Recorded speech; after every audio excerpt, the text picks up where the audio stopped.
I'm Michael Adam Beck. I'm a pastor and a professor and a director of the Fresh Expressions movement in the United States. And my passion is to see lay people, the priesthood of all believers, come into the fullness of their calling. And so I serve churches where lay people are planting new expressions of church. These are churches that meet in dog parks and burrito places and EV superchargers, the normal spaces where people gather for life. And so my relationship with the Foundation for Evangelism is a partnership to equip laity to do that work in their daily lives.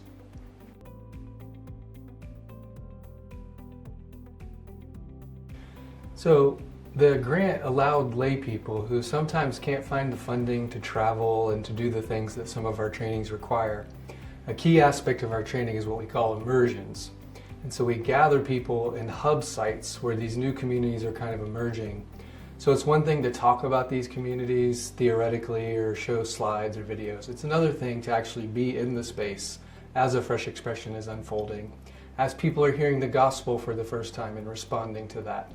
So the grant allowed lay people to participate in this, to travel and to be part of these immersions. It also diversified our ability to reach lay people with this kind of training, which usually tends to be kind of clergy-centric because clergy have resources and things that lay folks don't sometimes. And so it expanded the diversity of our group of lay people. It expanded their knowledge on how to do these things. And it expanded the seminary's reach, which usually is focused on preparing clergy.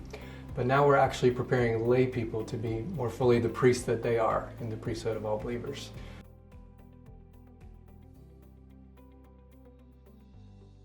I see it in the ways that the Foundation has already invested in the Fresh Expression movement and other similar movements.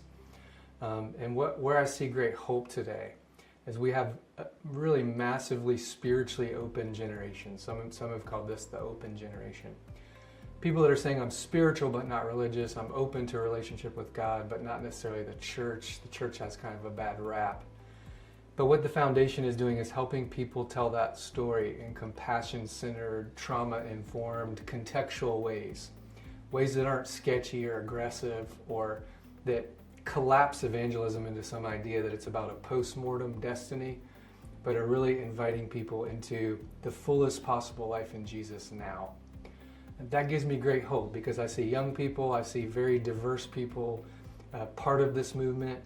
And it's expanding in ways that we probably don't expect as the institutional church and those of us that are really invested in the heritage church, but it is the church of Jesus and it's springing up in every nook and cranny of life.